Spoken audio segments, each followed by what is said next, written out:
जल्दी जल्दी। अरे यस, जीत गए, यस। अम्मा, आपको पता है इस बार ना हमने फिक्स कर लिया है, हम ना बड़े होके बैडमिंटन प्लेयर बनेंगे। जिंदगी का मकसद होना चाहिए, सपने होने चाहिए, लक्ष्य होना चाहिए, लेकिन हमारे लक्ष्य को तो किसी की पड़ी नहीं है। लक्ष्य गार्ड बांधना होता है, जैसे हम बने। रुक,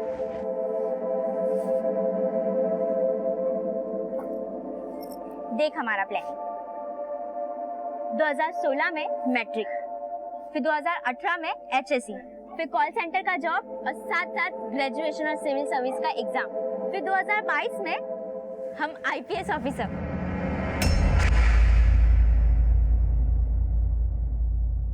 हमको फिक्र तुम्हारा नहीं है, तुमको जो बनना है बनो, हम पूरा जी जान लगा देंगे अपनी, लेकिन हमको फिक्र तुम्हारी उस एयर होस्टेस बहन का है। सोच इतनी ऊंची लेकिन अकल ढेला भर की, और रंग रूप तो ऐसा लेकर के पैदा हुई है कि बस डर ही लगा रहता है कि कहीं कोई ऊंच नीच ना हो जाए। दिन चढ़ने को आ गया है लेकिन अभी तक कॉलेज से नहीं आई है। कंचन, तू ये सब छोड़ और जा करके जानकी को ले आ। ठीक है। आज मजा आने क्लास करके। कल सुबह एकदम टाइम पे आ जाना। हाँ, चलो फिर, बाय बाय। हम भी कोई विक्की से कम नहीं है।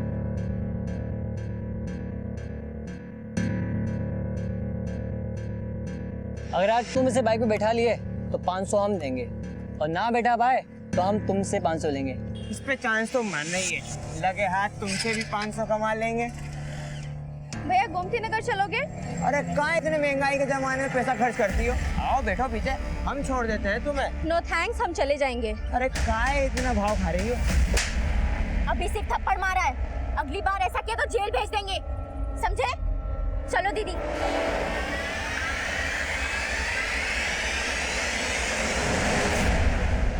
क्या जरूरत था थप्पड़ मारने का? तुमको पता है कीचड़ पे पत्थर मारो तो खुद पर भी कीचड़ लगता है। वीरता दिखाने का जरूरत नहीं था। अम्मा, हम मार्शल आर्ट सीख ले, नाम तो उसमें भी बहुत होता है। तुम चुप रहो बिल्कुल, यहाँ पर मजाक नहीं चल रहा है। हम सोच लिए हैं कि हमको क्या करना है। क्या सोच लिया अम्मा? बुलाकीपुर से जानकी के लिए रिश्ता आया है, हम लड़का देख आएंगे। एक बार इसकी शादी हो जाएगी ना तो ये रोज उसका तमाशा खत्म हो जाएगा। पर अम्मा, हम बोले तो थे हमको शादी नहीं करना, हमको एयर होस्टेस बनना है। जानकी बेटा, तुमको जो भी बनना है ना शादी के बाद बन जाना, वो लोग बड़े खुले विचारों के हैं। पर एयर होस्टेस बनकर हम ससुराल वालों के लिए नहीं, आप सबके लिए कुछ करना चाहते हैं। अपने एम्बिशंस के साथ साथ आपके लिए, प्रिया और कंचन के लिए भी कुछ करना चाहते हैं। बेटा, हम तुम्हारी भावनाओं को समझते हैं, लेकिन तुम भी तो हमको समझो। हमको शादी नहीं करनी तो नहीं करनी, बस। जानकी, मेरी जानकी, हमारी बात तो सुनो। जानकी, जानकी,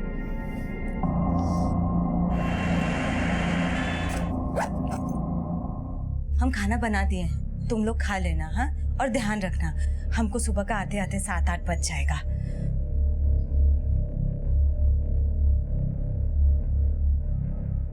अम्मा, तुम जानकी दीदी का टेंशन मत लो, हम समझाएंगे उनको। हम जानते हैं, तुम भी तो हमारी सूत्रधार हो। मंजली जो है, और मैथमेटिक्स का रूल है कि बिना केंद्र के परिधि नहीं खींच सकती। अच्छा बाबा, समझ गए। अब चलते हैं, ध्यान रखना अपना। हाँ अम्मा, हमें भी अपने साथ ले चलो ना। प्रिया, समझा करो बेटा, हम वहाँ काम से जा रहे हैं, और तुम जानकी दीदी को देख रही हो ना अपनी, कितना मुंह फुला के बैठी हुई है। तुम यहाँ पर रहोगी कंचन दीदी के साथ में तो थोड़ा ध्यान रखोगी, और परेशान मत करना दीदी लोगों को। जानकी, हम आते हैं। अम्मा, हम हैं ना। ध्यान रखना। हाँ, बाय।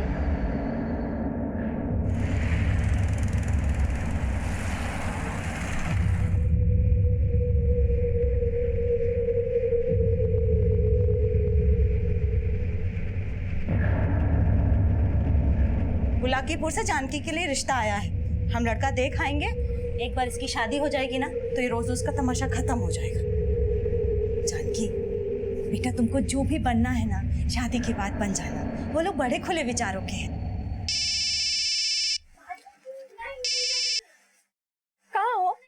अरे हम तो कलकत्ता में ही है बेटा।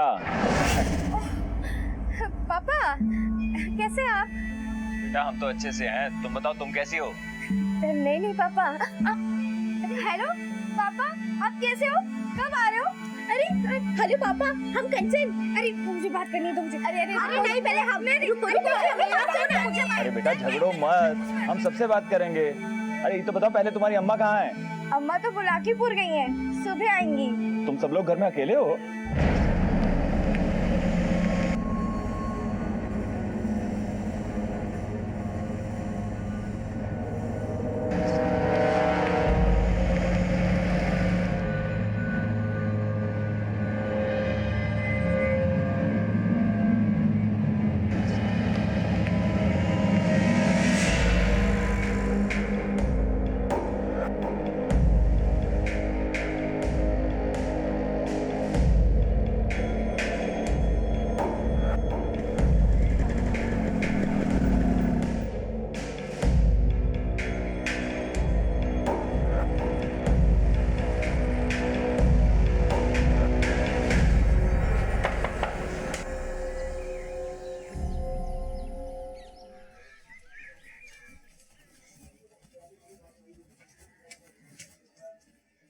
अरे सुबह सुबह घर में ताला, कहाँ चली गई ये तीनों?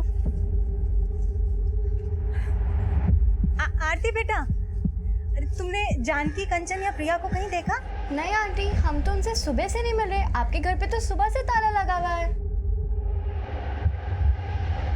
आप जिस नंबर पर कॉल करने की कोशिश कर रहे हैं, आप जिस नंबर पर कॉल करने की कोशिश कर रहे हैं वो फिलहाल बंद है।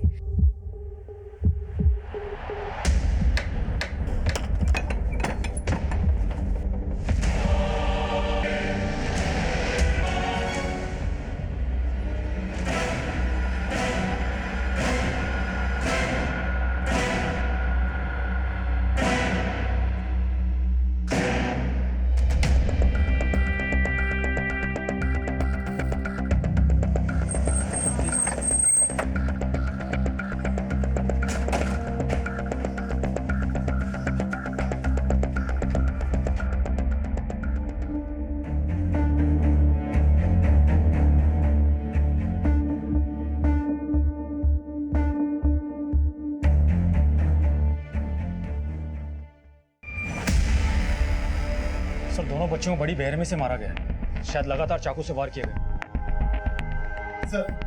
सर ये घर संध्या यादव का है, जिसने पिछले साल वार्ड काउंसिल का चुनाव लड़ा था।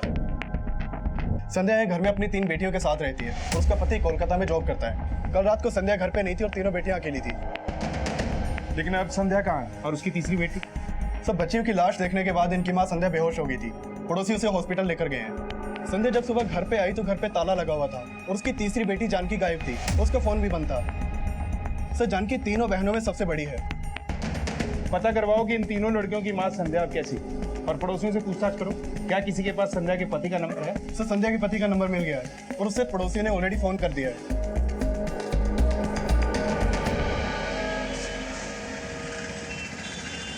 भैया रेलवे स्टेशन चलेंगे? चलिए।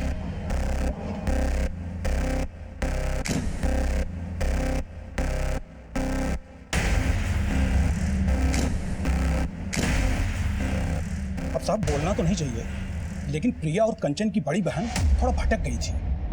मतलब? उसकी कई लड़कों से दोस्ती थी और तो और माँ की गैरहाजिरी में कई लड़कों का आना जाना लगा रहता था।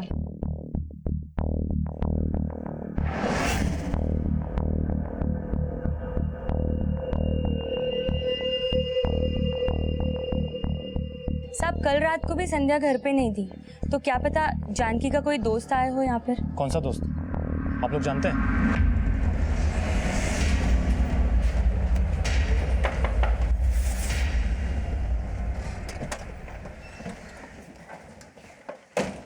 अगर जानकी की वाकई किसी लड़के के साथ दोस्ती थी तो ऐसा हो सकता है कि उसकी बहनों ने उसे यहाँ किसी लड़के के साथ देख लिया और कुछ ऐसा हुआ कि दोनों बहनों का मर्डर हो गया। सब जानकी ऐसी नहीं थी जैसा वो लोग बोल रहे।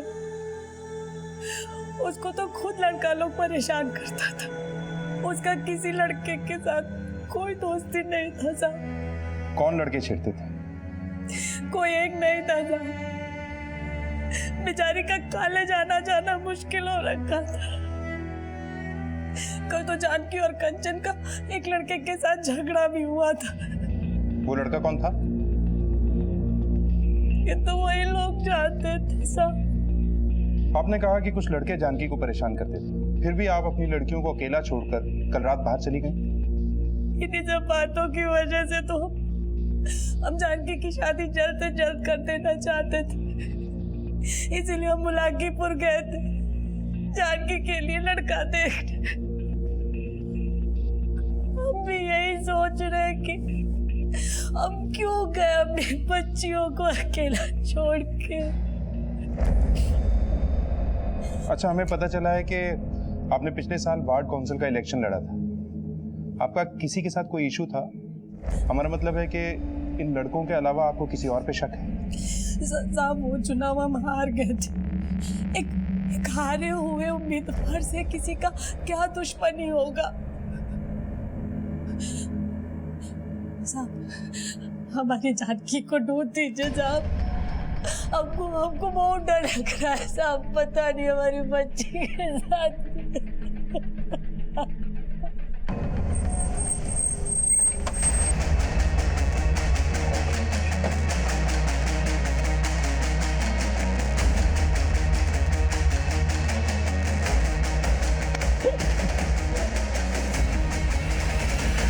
हम लोगों ने कुछ नहीं किया साहब।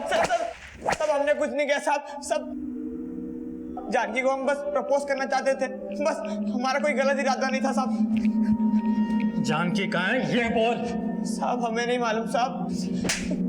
साहब, जानकी को गायब करके उसकी दोनों बहनों को मारा है ना तुम लोगों ने? वो विक्की ने काम किया होगा साहब। ये विक्की कौन है? जानकी का बॉयफ्रेंड साहब।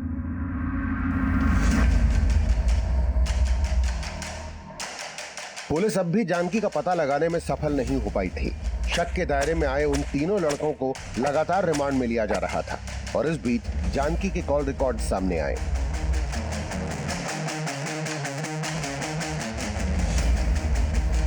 सर, ये रणवीर सिंह, सोनू यादव और ब्रिजेश ओझा, ये तीनों कॉलेज के बदमाश लड़के हैं और इन तीनों को जानकी घर के पास में अधिकतर देखा गया। लेकिन सर, जानकी की अधिकतर फोन पे बातें इस विक्की से होती थी। सर, ये विक्की जानकी का बॉयफ्रेंड है। बॉयफ्रेंड? लेकिन जानकी की माँ तो उसके लिए रिश्ता ढूंढ रही थी। हाँ सर, लेकिन सर हत्या वाली रात को विक्की ने जानकी को फोन किया था, रात को 11 बजे, और उस रात को उसका फोन भी उस एरिया के पास में ही एक्टिव था। लेकिन अब वो गायब है और उसकी फैमिली भी उसके बारे में कुछ नहीं जानती। ये विक्की, हमें इस पे शक है। क्या आप लोग जानते हैं इसे? नहीं साहब, हम इस लड़के को नहीं जानते, लेकिन इस लड़के को हमने 2-3 बार अपने घर के पास जरूर देखा था। लेकिन जानकी की इससे फोन पे बहुत बातें हुआ करती थी। साहब, जानकी को बहुत सारे लड़के फोन करके परेशान करते थे। देखिए, हमने कॉलेज से पता किया है, जानकी का इस लड़के के साथ अफेयर था और आप जानकी की शादी कहीं और करवाना चाहती थी। क्या जानकी इस रिश्ते से खुश थी? दरअसल साहब, जानकी एयर होस्टेस बनना चाहती थी। उसका किसी लड़के के साथ कोई चक्कर नहीं था। साहब, ये अफेयर का बातें करके आप हमारी बेटी को बदनाम मत कीजिए। देखिए मिस्टर अजीत, जो हमें पता चला है हम बस उसे कंफर्म कर रहे हैं। वैसे जिस रात ये सब हुआ उस रात आपके नंबर से भी जानकी को कॉल गया था। जी हाँ, हमारा बात हुआ था। कंचन, प्रिया, जानकी सबसे बात हुआ था, लेकिन हमें बिल्कुल भी एहसास नहीं था कि उस रात को उनके साथ इतना बुरा हो जाएगा।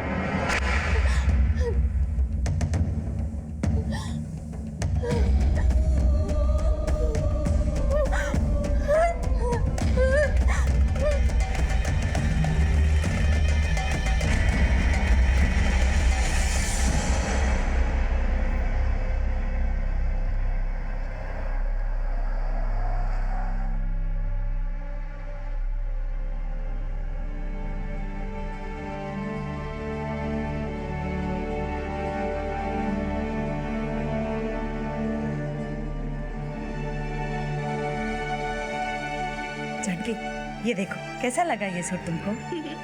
बहुत अच्छा है अम्मा। जब लड़के वाले देखने आएंगे ना तुमको, तो यही सूट पहनना, बहुत अच्छी लगती है। नहीं पहनना हमको कोई सूट वूट, और ना ही शादी करनी है। इस इस बार ना मैंने पक्का फिक्स कर लिया है, हम बड़े होके बैडमिंटन प्लेयर बनेंगे।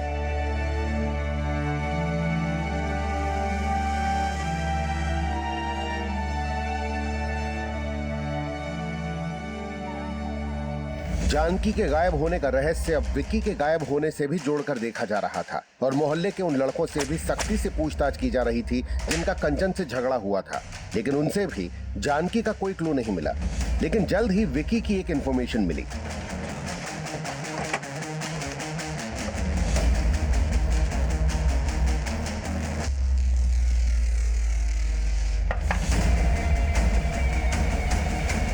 जानकी कहाँ है? सब जानकी हमारे साथ नहीं है।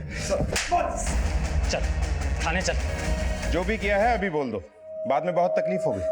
सर हम मानते हैं उस दिन हम जानकी के यहाँ गए थे उससे मिलने, पर सर हमने कुछ नहीं किया। लेकिन इतनी रात को उसके घर करने क्या गए थे? सब जानकी नहीं हमें बुलाया था।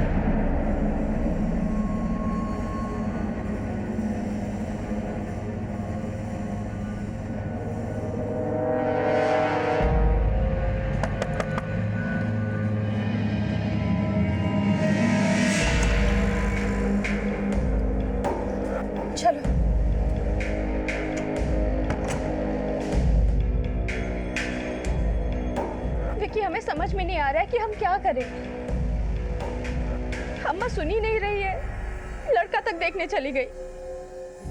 घबराओ मत, हमने सोचा है हम कल ही तुम्हारे अम्मा से बात करेंगे। अगर वो तुम्हारा शादी करना चाहती है तो हम करेंगे तुमसे शादी।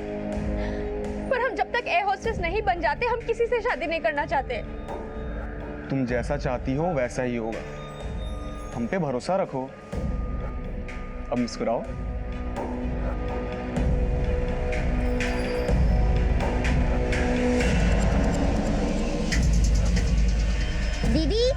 दीदी तुमको शर्म आनी चाहिए, तुमने अम्मा का भरोसा तोड़ा है। कंचन मैं जानकी से प्यार करता हूँ।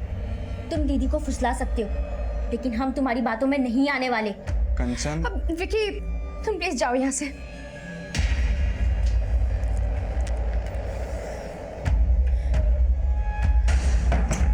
सर उसके बाद हम वहां से चले गए थे, फिर वहां क्या हुआ हमें नहीं पता, पर हमने कुछ नहीं किया। कुछ नहीं किया तो वहां से भागे क्यों? तब जब सुबह हमें ये सब का पता चला तो हम बहुत डर गए थे, पर हमने कुछ नहीं किया साहब। ये ऐसे नहीं बोलेगा, उगलवाओ इससे।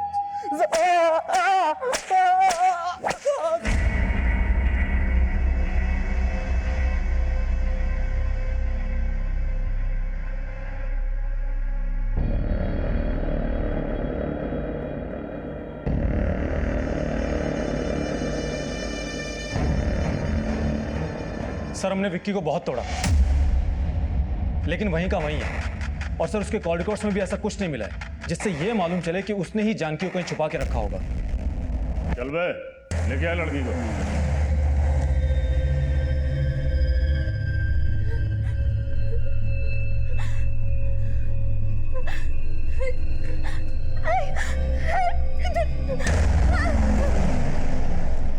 विशा, ना सोनू, रणवीर और ब्रिजेश ने कुछ उगला, ना ये विक्की कुछ उगल रहा है। लेकिन एक बात हमें शुरू से खटक रही है, इस घर में 2 बच्चियों का रेप हुआ, मर्डर हुआ, तीसरी को शायद अगवा कर लिया गया, पर किसी भी पड़ोसी ने ना कुछ सुना ना कुछ देखा। कोई ना कोई जरूर कुछ ना कुछ छुपा रहा है। विशा, मुझे लगता है हमें स्निफर डॉग्स की मदद लेनी चाहिए। अपराधी शायद इसी एरिया का है। सर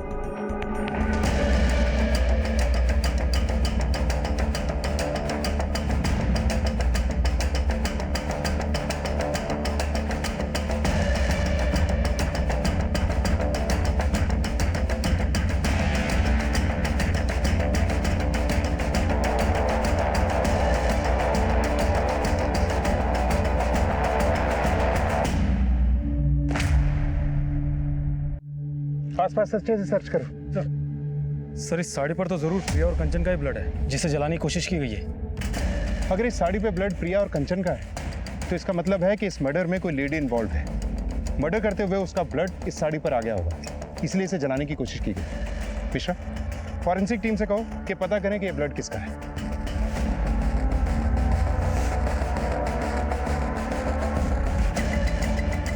सर आसपास कुछ नहीं मिला, लेकिन पता चला है ये प्लॉट केदार शर्मा का है।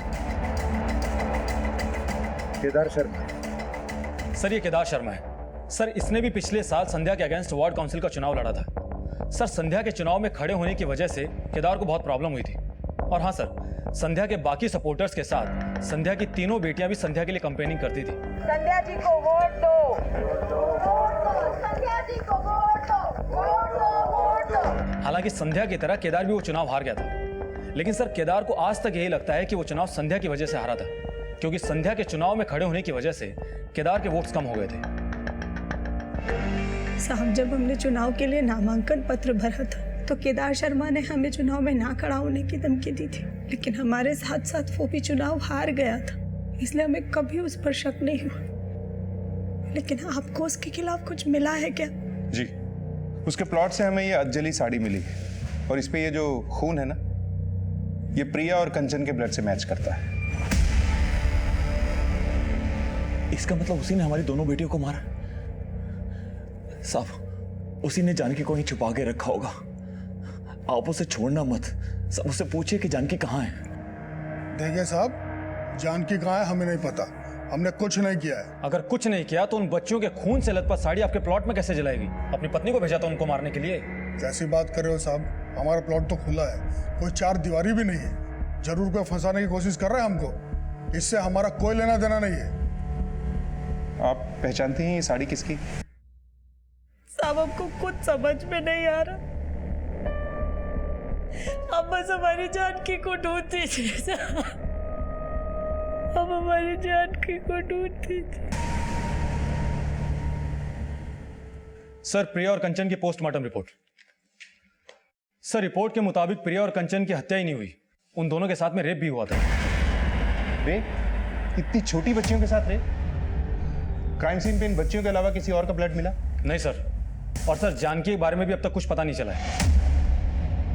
और सर ब्रिजेश, सोनू, विक्की, रणवीर ये भी अपने बयान पर अब तक कायम है। सर अब तक जो कुछ भी सामने आया है उससे ये तो साफ है कि जानकी अपनी मर्जी से गायब नहीं हुई है, उसे पर्पसली गायब किया गया है। दो लड़कियों का रेप करने के बाद मर्डर किया गया है, तीसरी को शायद किडनैप किया गया है। मुझे नहीं लगता ये काम अकेले विक्की का है। हो सकता है विक्की ने इस काम में किसी की मदद ली, या फिर वो तीनों लड़के इसमें इन्वॉल्व हो। ये काम केदार के इशारे पे भी हो सकता है। सबका डीएनए टेस्ट करवाओ और ये भी पता लगाओ कि केदार ने ये काम किससे करवाया है। और हाँ, संध्या के इलेक्शन में कुछ मेल सपोर्टर्स ने उसकी हेल्प की थी। हो सकता है इनमें से किसी की बुरी नजर संध्या की बेटियों पर हो। सबको इन्वेस्टिगेट करो, एक को भी नहीं छोड़ना। सर। विकी समेत जानकी के कॉलेज और मोहल्ले के सभी लड़कों से लगातार सख्ती से पूछताछ की जा रही थी और शक के आधार पे सबके डीएनए लिए जा रहे थे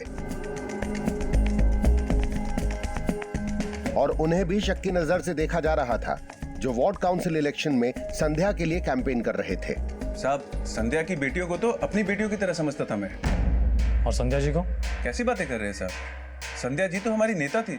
हम तो चाहते थे कि संध्या जी चुनाव जीते और हमारे क्षेत्र का विकास हो, इसके अलावा कोई सरोकार नहीं था हमारा। लेकिन हम तो कुछ और ही सुने। सर शायद आपको कोई गलतफहमी हुई है। सच बोलेगा यही मारना शुरू करूं? बहुत। हम आपको सब सच बताते हैं साहब। हम मानते हैं हमसे गलती हो गई जो हमने संध्या जी पे गलत नजर डाली, लेकिन हमने कभी किसी का कत्ल नहीं किया था।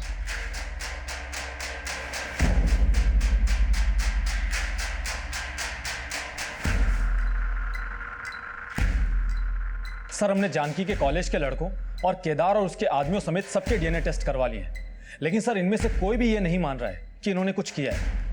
लेकिन मिश्रा, हमारे लिए यह भी जानना जरूरी है कि इनमें या इनके अलावा ऐसा कौन है जिसका कनेक्शन उस साड़ी से है जिसपे प्रिया और कंचन के ब्लड स्टेन मिले। क्या इस सब में वाकई कोई औरत इन्वॉल्व है, या उस साड़ी पर इन बच्चियों के खून के धब्बे मिलने का चक्कर कुछ और ही है? आखिर ये साड़ी किसकी हो सकती है? हम हार गए बच्चों, सबने मिलके हमको हरा दिया। फिक्र मत करो अम्मा, अगली बार हम जरूर जीत जाएंगे। हमको अपने हार और जीत का कोई फिक्र नहीं है बेटा। हमको तो तुम लोगों की हार और जीत से फर्क पड़ता है। जिस दिन तुम लोगों के सपने पूरे होंगे ना, सही मायनों में उस दिन हमारी जीत होगी।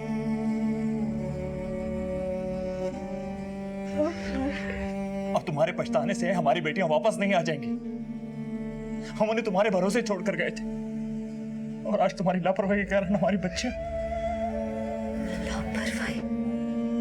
हमारी लापरवाही? हाँ। दोष सिर्फ हमारा नहीं, आपका भी है।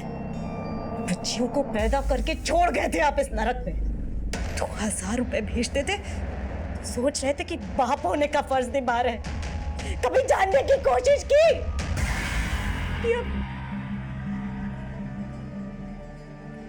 आज आपके दोष की वजह से हमारी बच्ची हमसे दूर हो गए।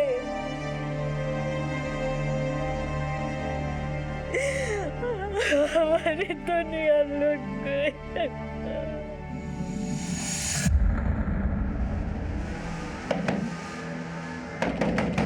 कौन है? क्या है? क्या लेने आया? तू हमसे बदला लिया है ना? क्या? कंचन और प्रिया को तो तूने नहीं छोड़ा। हाँ? अब बता जानकी कहाँ है? पगला गया क्या? हाँ? चल निकल यहाँ से। साले तुम्हारा इतना हिम्मत? हाँ? तुम हमको साला बोलेगा?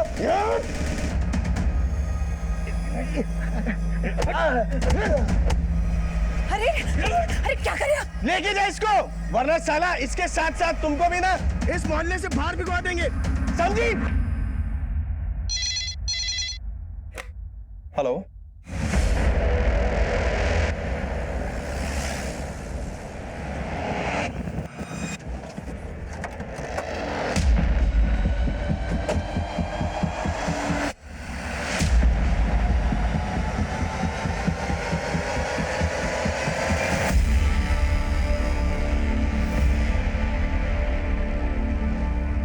सर जानकी की बॉडी पर एक भी कपड़ा नहीं है। कहीं जानकी के साथ भी तो रेप नहीं किया गया? हो सकता है मिश्रा, ये जगह जानकी के घर से करीब 25-26 किलोमीटर दूर है। प्रिया और कंचन के मर्डर के बाद इसे किडनैप करके कहीं रखा गया होगा और इसकी बॉडी को डंप करने के लिए किसी व्हीकल का इस्तेमाल जरूर हुआ होगा। आसपास के एरिया में पूछताछ करो, कोई ना कोई लीड जरूर मिलेगी। और जानकी के घर वालों को इन्फॉर्म कर दो, बॉडी को पोस्टमार्टम के लिए भिजवा। सर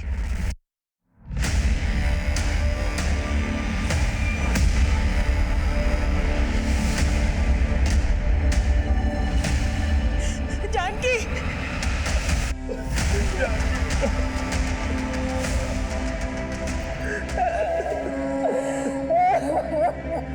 अब हम समुद्र से 35,000 फीट ऊपर उड़ रहे हैं। दीदी, मैंने कुर्सी की पेटी बांध रखी है और प्लेन के उड़ने के बाद आप अपनी पेटी खोल सकते हैं। मैंने पेटी खोल दी। मैंने भी। अरे खोल दी है तो मुझे क्यों देख रहे हो? खिड़की से बाहर देखो, क्या दिख रहा है? ठंडे ठंडे बादल। दिल कर रहा है खिड़की तोड़ के बादल के साथ उड़ूं। अरे अरे ऐसा मत करो, नहीं तो प्लेन क्रैश हो जाएगा। क्या हुआ? प्लेन क्रैश हो गया।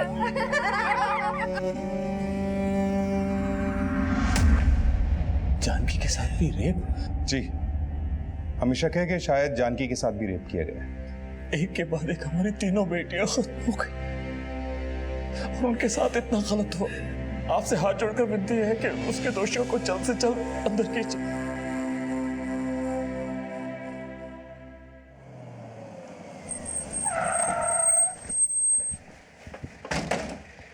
सर आपको ऐसा नहीं लगता कि अजीत हमसे कुछ छिपा रहा है? लेकिन ऐसा है क्या जो वो हमसे छुपाएगा? सर एक बात पता चली है। अजीत का अपने इलाके में रहने वाले दीनानाथ नाम के आदमी के साथ झगड़ा हुआ था।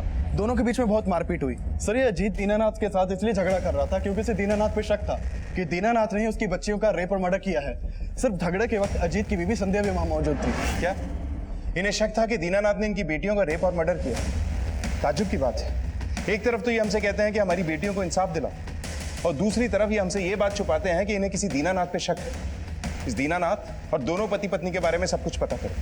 सर पुलिस अब दीनानाथ और अजीत के उस राज का पता लगा रही थी जो जल्द ही इस केस में कई और एंगल्स खड़ा करने वाला था और जो अजीत की भूमिका पे भी प्रश्न चिन्ह खड़ा करने वाला था।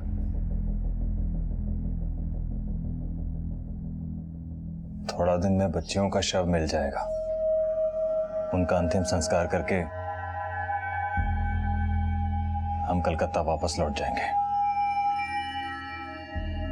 कुछ ही दिन में वहां पर व्यवस्था करके हम तुम्हें भी ले जाएंगे। हमारी बच्चियों के जीते जी तो आप हमको लेके नहीं गए। अगर वो भी कोलकाता में होती तो। जो हो गया उसे बदला नहीं जा सकता है। आप अब भी कुछ बदल नहीं पाएंगे। हम रह लेंगे अकेले, औपचारिकता का जरूरत नहीं है।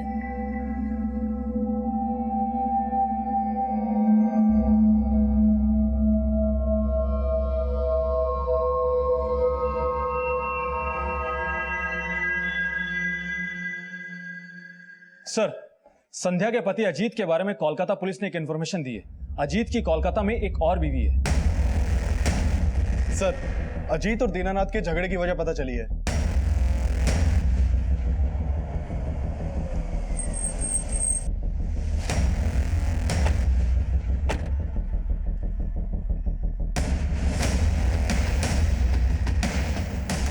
साहब, जिस इंसान का खुद का कोई चरित्र नहीं होता, वो किसी शरीफ इंसान के चरित्र पे उंगली कैसे उठा सकता है?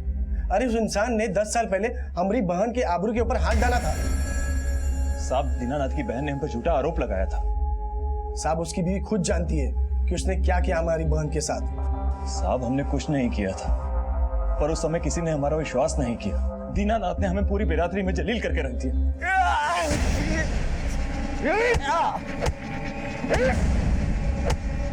साहब, वो बहुत ताकतवर इंसान है। हम उसके सामने बहुत गिड़गिड़ाए कि भाई हमारे परिवार को यहाँ रहने दो, हम यहाँ से छोड़कर चले जाएंगे। और हम यहाँ से छोड़कर चले भी गए, कलकत्ता जाकर रहने लगे। और उसके बाद हमारी बीवी ने हमसे बात तक नहीं की 2 साल तक। उसे भी हम पर विश्वास नहीं था। अब जाकर वो थोड़ा पिघली है। तुमने तो उसे अब भी अंधेरे में रखा हुआ है। कोलकाता में दूसरा घर बसाया हुआ है। तो ये भी सच होगा कि दीनानाथ की बहन की आबरू पे हाथ तुम्ही ने डाला होगा और तुम्हें लगा कि 10 साल बाद दीनानाथ ने उसी बात का बदला लिया। और तुम हमारे पास इसलिए नहीं आए क्योंकि तुम जानते थे कि तुम पहले भी गलत थे। साहब, अगर हमने कुछ किया होता तो यहाँ के लोग चुप थोड़ी ना रहते। लेकिन हमने तो सुना है कि यहाँ के लोग तुमसे डरते भी हैं। हो सकता है इसलिए चुप बैठे हो। लेकिन हमने कुछ नहीं किया साहब। तुमने कुछ किया है या नहीं किया, ये पता लगाने का काम हमारा है। फिलहाल तो हमें तुम्हारा डीएनए टेस्ट करवाना है। साहब, हम जानते थे अजीत जी गलत है, और हमें यह भी आभास हो गया था कि वो कोलकाता जाकर हम सबको भूल गए। लेकिन हमें ये नहीं पता था कि उन्होंने वहां जाकर अपनी नई दुनिया बसा ली। अब हमें किसी से कोई लेना देना नहीं है सर। अब जब हमारी बेटियां ही नहीं रही तो हमारी जिंदगी का कोई मकसद नहीं है। सर, अगर अजीत ने कोलकाता में दूसरी शादी कर रखी थी तो अजीत के पास में अपने बच्चों को मारने का मोटिव जरूर होगा। सर, हो सकता है कि अजीत को इस बात का डर हो कि उसकी दूसरी बीवी को उसकी पहली बीवी के बारे में पता न चल जाए। और संध्या उस रात को जिंदा इसलिए रह गई क्योंकि वो बुलाकीपुर गई थी। लेकिन सर, हमने अजीत की एलिबाई कंफर्म की। हत्या वाली रात अजीत कोलकाता में ही था और मर्डर कंचन और प्रिया का हुआ था, जबकि जानकी को अगवा किया गया था। सर, ये भी तो हो सकता है कि अजीत की कोई चाल हो ताकि हमारा शक उन लड़कों पे जाए जो उन्हें छेड़ा करते थे। और सर, उस रात को अजीत ने अपने बच्चों को फोन भी किया था। लेकिन वो हमें बिना पता चले दीनानाथ पे शक जाहिर कर रहा था। मुझे नहीं लगता इसमें अजीत का हाथ होगा। हाँ, ये हो सकता है कि अजीत की दूसरी बीवी ने यह करवाया। उसे पता चला हो कि अजीत पहले से शादीशुदा था और उसने सबसे बदला लिया। अजीत और उसकी दूसरी बीवी दोनों को इन्वेस्टिगेट करो। और वो एरिया जहाँ से जानकी की बॉडी मिली थी, वहाँ से कोई लीड मिली? नहीं सर, हमने वहाँ काफी पूछताछ की लेकिन कोई लीड नहीं मिली। ठीक है, वो एरिया और संध्या के घर का एरिया दोनों का डंप डाटा चेक करो। कोई ना कोई कॉमन नंबर जरूर मिलेगा, क्योंकि ये तो कंफर्म है कि जिसने भी कंचन और प्रिया का मर्डर किया है उसी ने जानकी की बॉडी को उस एरिया में डंप किया होगा। सर,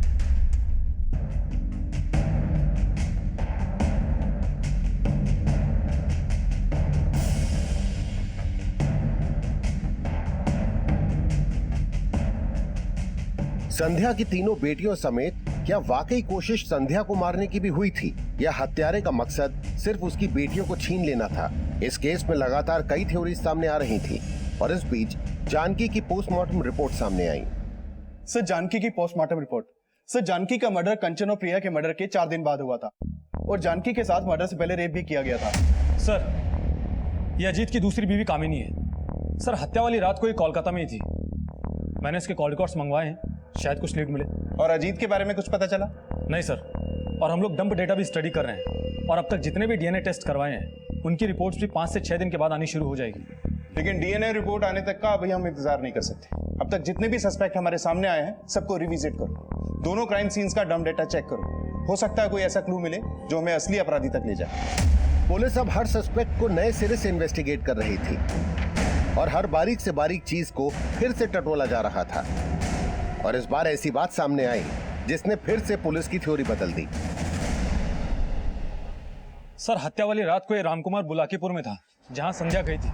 ये रामकुमार संध्या का सपोर्टर है ना, जो उसके लिए कैंपेनिंग कर रहा था? हाँ सर। तो फिर ये वहां संध्या के साथ क्या कर रहा था? संध्या जी बुलाकीपुर में जो लड़का देखने गई थी जानकी के लिए, उस लड़के के बारे में हमने ही बताया था। लेकिन आप संध्या जी के साथ लड़के वालों के नहीं गए? मैं गया था साहब, बस थोड़ी देरी से पहुंचा था, बाद में मिला था मैं संध्या जी को। संध्या जी लड़के वालों के यहाँ से 7 बजे निकली थी और बुलाकीपुर में अपनी सहेली के घर 11 बजे पहुंची। और ये 7 से 11 बजे तक आप दोनों साथ में थे, ये हमने पता कर लिया। और जिस तरह से आप लोग मिल रहे थे उससे हमें यह भी पता लग गया है कि आपका अफेयर चल रहा था संध्या जी के साथ। ये तो सीसीटीवी दिखा दे कि आप और संध्या जी कहाँ गए थे बुलाकीपुर में। साहब, माना कि हमारा पति हमेशा से बेवफा था, लेकिन हमने उसके साथ बेवफाई करने की कभी सोची भी नहीं। बस राजकुमार जी से विचार मिल गए तो हमें लगा कि हमें कोई संभालने वाला मिल गया। और आपकी बेटियों को आपके इस अफेयर के बारे में पता लग गया था, इसलिए आपने अपनी बेटियों को। साहब, बेटियां थी वो हमारी, जान से ज्यादा चाहते थे हम उनको, और आप हम पर इतना घटिया आरोप लगा रहे। हमारा विश्वास कीजिए साहब, हमारा और संध्या जी के संबंध का उनकी लड़कियों की हत्याओं से कोई लेना देना नहीं है। सर, रामकुमार से मुलाकात कैसे हुई आपकी? हमने चुनाव लड़ा था, उसमें उन्होंने हमारा बहुत सहयोग किया था, तो बस वहीं पर मुलाकात हुई थी। सर, संध्या की बेटियों का मर्डर ही नहीं, उनके साथ में रेप भी हुआ है। आपको क्या लगता है, क्या संध्या किसी भी वजह से अपनी बच्चों के साथ में ऐसा करवा सकती है? हो सकता है इसमें रामकुमार का कोई मकसद हो। लेकिन सर, रामकुमार के खिलाफ तो कुछ नहीं मिला अभी तक। ईशा, ये रामकुमार भी शादीशुदा है ना? हाँ सर।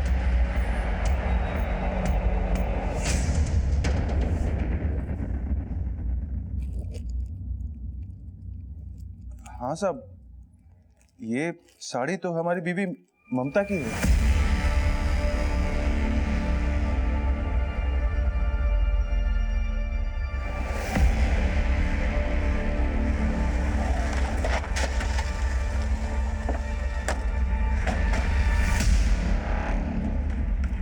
कहाँ लेके जा रहे हैं हमको? छोड़िए हमको, छोड़िए।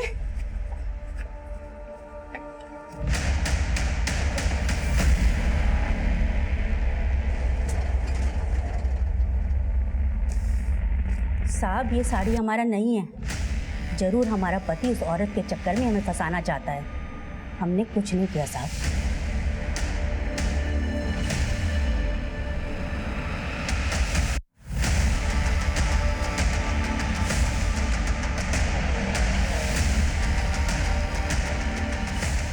सर, ममता के पास तो फोन नहीं है और मैंने ममता के बेटे राजीव के कॉल रिकॉर्ड चेक किए, उसमें कुछ भी सस्पिशियस नहीं मिला। सर, हमने दोनों क्राइम सीन्स के डंप डेटा टैली किए और उसमें एक नंबर ऐसा मिला है जो दोनों क्राइम सीन्स पे एक्टिव था। सर, वो नंबर हिस्ट्री शीटर झूलन का है। सर, फिलहाल इसका नंबर बंद आ रहा है। झूलन? मतलब ये कांड जिस किसी ने भी करवाया है, ये झूलन हमें उसके बारे में बता सकता है। पता करो ये कहाँ, उठवाओ इसे। सर। हेलो।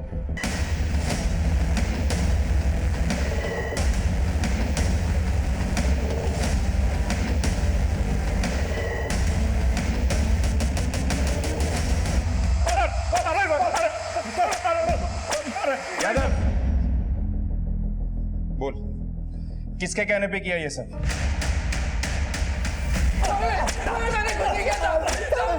मैंने कुछ नहीं किया साहब, हमको मम्मी बोली थी ये सब करने को। हाँ, हम मारे उस संध्या की बेटियों को। सिर्फ मारा ही नहीं, उनका रेप भी करवाया।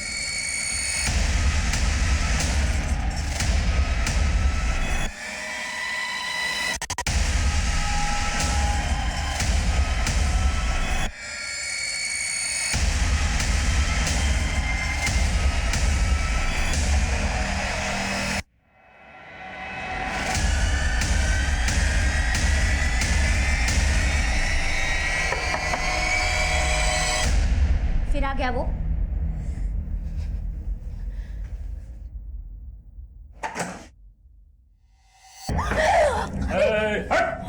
अपनी जगह खड़ा हो।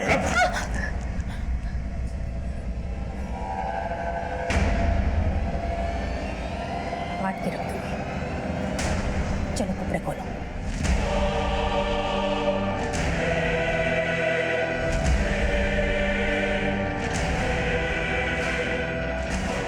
रुक।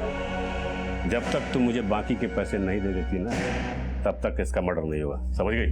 और अगर तुम लोगों ने पैसे देने से मना किया तब मैं इसे छोड़ दूंगा पुलिस के पास। साहब मैं फिर उस लड़की को अपने साथ ले गया था और अपने अड्डे पे बांध के रखा था। साहब उन लोगों ने जब मुझे बाकी के पैसे दे दिए तो मैंने उस लड़की को मार के फेंक दिया। साहब साड़ी पे खून लग गया था, इसीलिए उसे जलाया। हाँ, झूलन जानकी को लेकर गया था और अगर उसका बॉडी मिल जाता तो हम न फंसे, इसलिए हमने जानबूझकर वो साड़ी केदार की जमीन पर जलाया ताकि उसका बॉडी आपको मिले और शक केदार पर ही जाए। कैसी औरत हो तुम? सिर्फ संध्या से बदला लेने के लिए तुम इस हद तक गिर गई कि उन 3 मासूमों को। हाँ, हम किए हैं सब, चाहे हमको जिंदगी भर यहाँ सड़ना पड़े, लेकिन हमको एक तसल्ली है कि चैन तो संध्या को भी नहीं मिलेगा।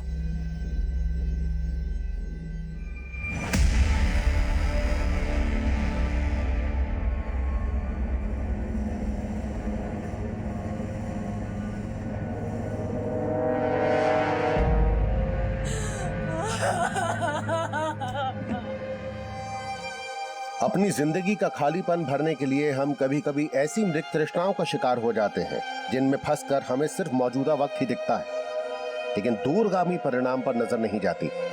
माना हम जिंदगी में ठोकर खाकर ही सीखते हैं, लेकिन उन रास्तों से हमेशा बचकर चलना चाहिए जहां ठोकर खाने के बाद संभलने का भी मौका नहीं मिलता।